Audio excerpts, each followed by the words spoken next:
Nah, kalau kertas ternyata results Q3-nya ini bagus banget sih. Benar. Kalau bener results Q3-nya ini bertahan sampai Q4 dan tahun depan, valuation-nya ini lumayan murah. Ya. Kemarin-kemarin ini kita nggak berani untuk benar-benar betting on paper karena kita selalu didengungkan bahwa di tahun 2022 ini atau di akhir tahun 2022 ini akan ada penambahan kapasiti kertas yang supply-nya akan banyak, ya. Tapi ternyata harganya masih bisa naik tuh, masih bisa bertahan, harganya nggak drop. Nah, saya bilang kertas ini kalau berani hubungannya juga dengan China reopening, boleh kali ya. Tapi ya itu asumsinya earnings-nya ini beneran bertahan ya. Kalau earnings-nya beneran bertahan, valuation-nya boleh banget. Ya jadi cukup menarik ya, apalagi kalau harganya udah terkoreksi ya. Ini kan kemarin sempat di atas 10.000 tapi kemudian turun lagi ya. Oke, terus nih ada yang nanya IPO yang potensi beggar. Nggak tahu nih yang mana. Cuman kalau yang menurut aku ya, yang menarik tahun depan mungkin IPO Pertamina Hulu Energi kali. Oh, itu sangat. Itu menarik. Itu sangat menarik cerita. Iya. Sangat menarik. Itu cash cow-nya Pertamina itu. Dan Pertamina Hulu Energi adalah induknya dari Elsa. Jadi Elsa itu kalau nggak salah atasnya itu Pertamina Persero, tapi Pertamina Persero own Pertamina Hulu Energi, kemudian Pertamina Hulu Energi mempunyai sama Elsa. Jadi menurut aku ya, kayak Elsa itu menarik karena ada katalis di sini dan harganya pun lagi turun nih. Nah, dengan adanya IPO-nya Pertamina Hulu Energi nanti ya tahun depan tapi kalau Pertamina Hulu Energi kita udah pernah ketemu, sangat menarik. EBITDA margin tahun ini tuh sampai 55% EBITDA margin. Tinggi banget. Saya sampai EBITDA margin 55% nggak salah nih, tinggi amat. Tapi terus kemudian saya cek Aramco juga segituan. Jadi memang normalnya segitu. Sangat menarik. Terus juga kalau beneran jadi IPO nggak perlu rebutan size karena size-nya gede. Cukup buat semua. Fund manager cukup, buat retail cukup, buat foreign juga cukup, size-nya gede banget. Iya, nah itu kalau ya itu mungkin, tapi masih tahun depan ya, masih lama. Tahun depan dan tergantung nanti si pemerintah mau jual di valuasi berapa cerita.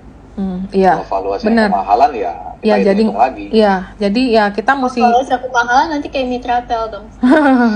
Iya, nggak naik atau naiknya pelan ya, tapi at least dia nggak turun ngedrop parah sih.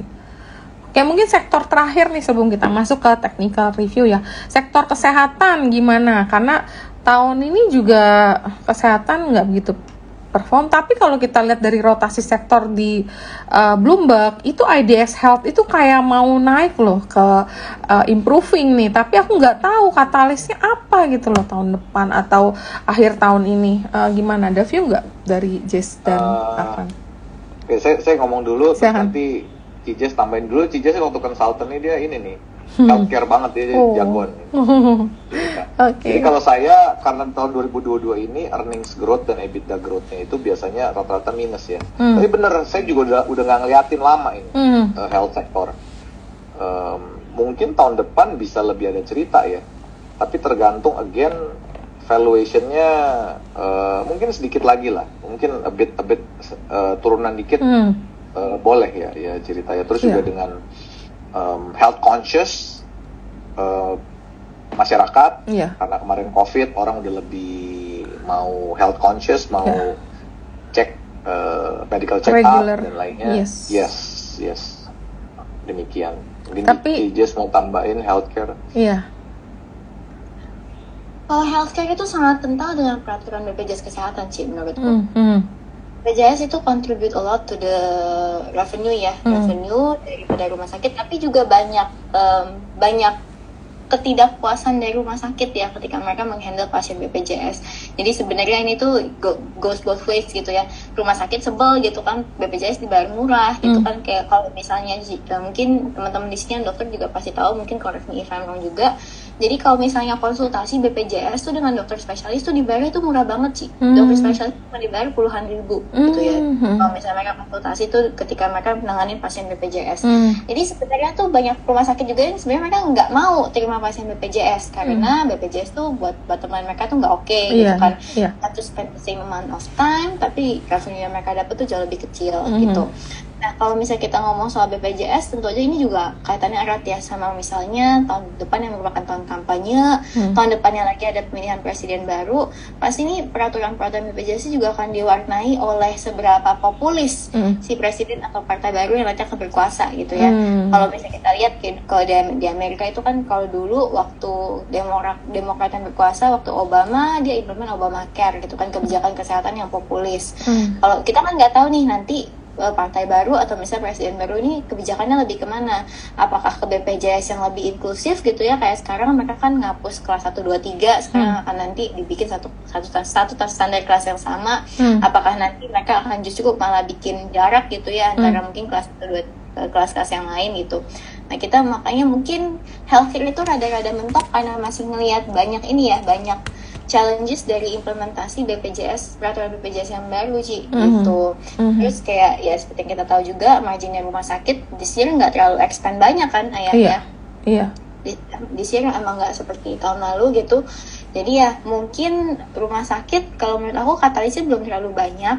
Tapi next year ya kita mungkin akan ngelihat mungkin ancillary revenues ya dari rumah sakit ini kan. Mungkin kalau misalnya kita lihat yang menarik juga lab kali ya Ci. Kan lab juga sebenarnya banyak kegunaan yang lain juga gitu. Jadi mungkin catalyst wise yang major mungkin nggak ada, tapi kita akan tetap juga ngelihat nih next year wait and see dulu nih peraturan yang baru seperti apa gitu. Oke. Ini kayak Kalbe ini juga sangat unik loh. Dia kan sempat legat lama banget, itu ada ya berapa, sekitar dari 2020 kali legat lama, tiba-tiba dari 2018 even kalau misalnya kalian perhatiin 2018 hingga 2022 awal atau pertengahan legat lama, malah 2020 sempat jeblok banget. Tiba-tiba tahun ini Kalbe ini performing very well. Nah, sampai harganya 2000. Nah, itu nggak tahu sih cerita apa di mana Kalbe juga terus buyback lagi. Rata-rata pembelian buybacknya juga lumayan tinggi sih, yang terakhir di report itu buyback masih di sekitar 1.600-an. Nggak tahu nih kenapa menjadi harganya ini sangat perform. Mungkin Arfan ada tahu nggak sih kenapa Kalbe begini performing harganya? Karena consumer cerita. Dia ya, dia masuknya bukan ke healthcare ya, sektor consumer ya. Oh iya, aku lupa. Dia ternyata emang campur sih, banyak juga yang ditambah dia produk nutrisinya, produk food and beverage-nya yang hubungannya dengan kesehatan juga bagus, ya? Bertambah di revenue-nya ya. Oke. Ya, sekarang kita masuk ke sektor ke teknikal ya. Aku share untuk teknikalnya. Kita lihat. Oke, bentar ya.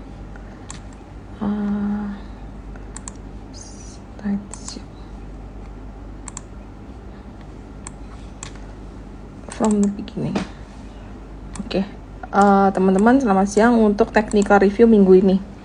Seperti biasa disclaimer dulu. Kemudian ini untuk IHSG untuk bullish skenario, IHSG akan masih melanjutkan sideways dalam jangka pendek antara 6.963 hingga 7.128. Indeks sudah menyelesaikan wave Y dari wave 2 di 6.955 dan akan kembali rally membentuk wave 3 dengan target di 1,618%, yaitu di indeks 7560. Ini kalau bullish skenario ya. Jadi IHSG MACD dia positif tapi parabolic SAR masih negatif. Bagaimana kalau bearish skenario? IHSG rebound tapi belum bisa melewati resisten di 61,8, yaitu sekitar 7140. Wave X dari wave 2 hingga indeks indeks rebound dan telah menyelesaikan wave X dari wave 2 hingga indeks akan terkoreksi membentuk wave Y dari wave 2 dengan target di bawah last low yaitu di 6747. Ini kalau bearish skenario-nya.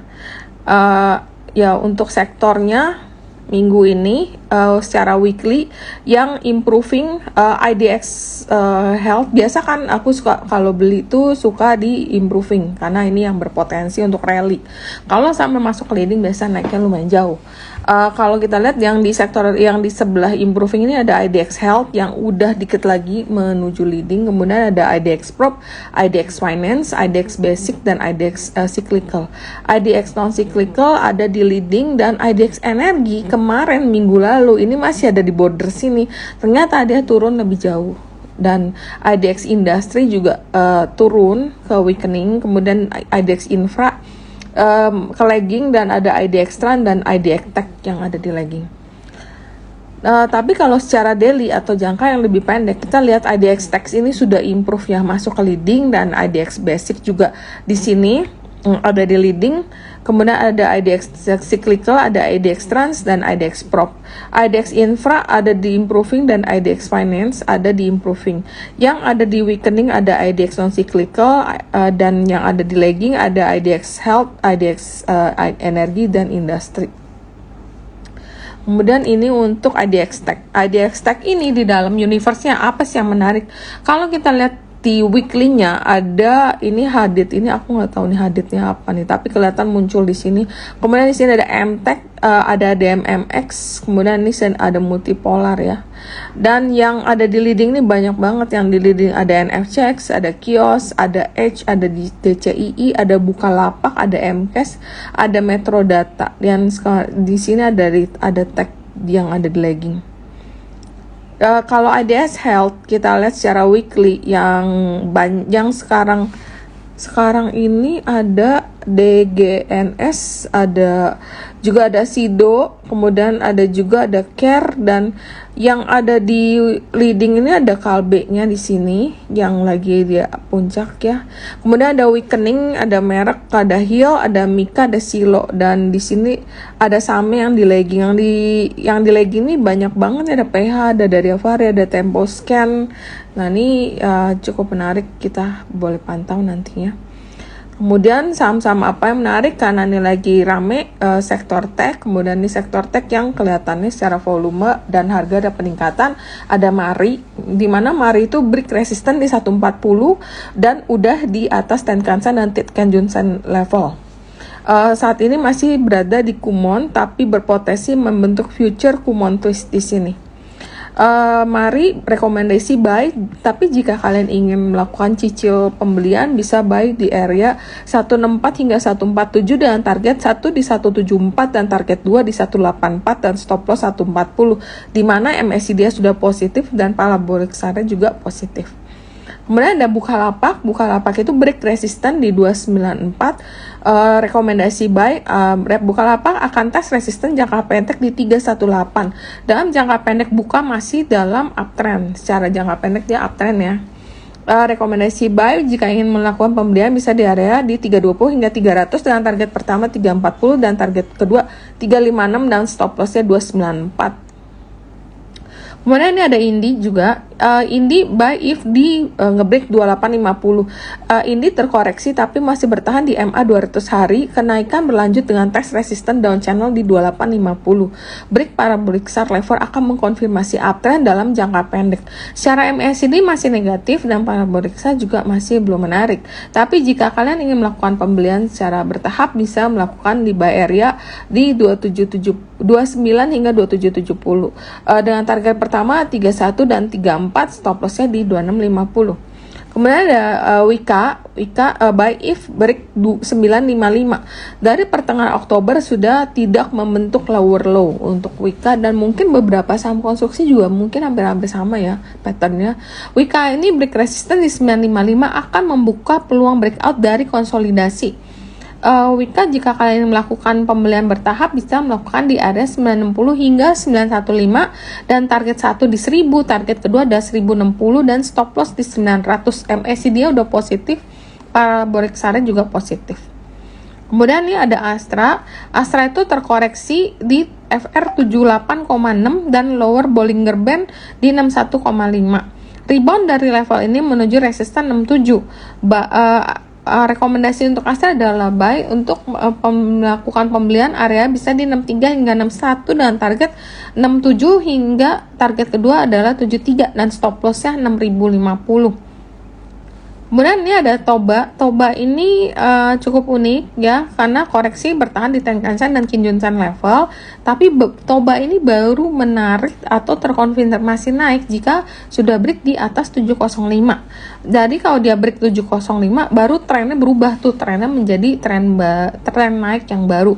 Jika ingin melakukan spekulasi buy dan cicil buy, yaitu di 710 hingga 650, target pertama 775 dan target kedua 825 dan stop lossnya 645, di mana MACD dan parabolic area sudah positif. Mungkin teman-teman yang ingin lebih lanjut mempelajari technical bisa kontak ke admin di 0812-8891-9742, di mana kita memberikan materi untuk pelajaran technical. Nanti akan ada Q&A dan kita akan melakukan pembahasan untuk saham-saham yang menarik. Jadi ada baiknya kita belajar technical karena ini akan membantu trading kita, di mana market sekarang ini bergerak cukup cepat dan perubahannya cukup signifikan ya, dari buy bisa tiba-tiba sell. Jadi kalau kalian membekali diri dengan technical, harusnya itu akan cukup membantu. Oke, terima kasih. Nanti materi akan saya share seperti biasa. Oke, thank you untuk Cijes dan Arfan. Mungkin karena kita udah nggak kerasa ngobrol ternyata lebih lama daripada kita perkirakan. Mungkin ada kata closing statement untuk teman-teman semua. Kalau dari aku, thank you banget Cerita untuk invitationnya ngobrol hari ini. Aku belajar banyak juga nih dari Cerita ternyata update banget soal hampir semua sektor ya di IDX. Gila, itu keren banget menurut aku. Hebat banget Cerita, thank you banget buat invitationnya hari ini. Thank you banget juga buat teman-teman yang udah ngedengerin kita, yang dengerin kita ngobrol dan nanya-nanya juga. Terima kasih juga sudah menyimak. Mungkin kalau dari aku itu dulu, Ci. Oke, mungkin Arfan mau nambahin? Saya ikut istri. Oke. Thank you banget nih, kalian benar-benar couple goals. Udah jadi idola aku nih sejak lama punya. Cerita sama Koko juga jadi couple goals kita. Oke.